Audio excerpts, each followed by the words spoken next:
स्वतःचा आत्मसन्मान जपणारी स्त्री समाजाची खरी ताकद असते. स्त्रीचं स्वप्न हे केवळ तिचं नसतं, ते तिच्या कुटुंबाचं, समाजाचं आणि पुढच्या भविष्याचं असतं. पुढचे अनेक असे भविष्य ती घडवत असते.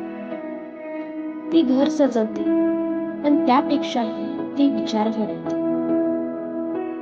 ती फक्त स्वप्न पाहत नाही, ती त्यासाठी झटते, प्रयत्न करते, अपयश देखील स्वीकारते आणि पुन्हा उभी राहते.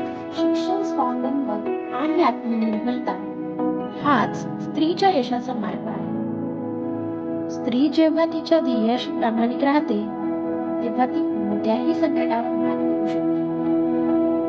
ती मुलगी म्हणून नजरेत ठेवून नेतृत्व म्हणून स्वप्न पहा, आवाज उठवा आणि स्वतःसाठी उभं राहा.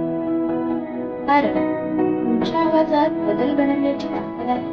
जिथे स्त्रीला सन्मान संधी मिळते, तिथे समाज खऱ्या अर्थाने म्हणून आत्मसन्मान जपा, स्वतःसाठी वेळ काढा, नेतृत्व करा आणि पुढे चालत राहा.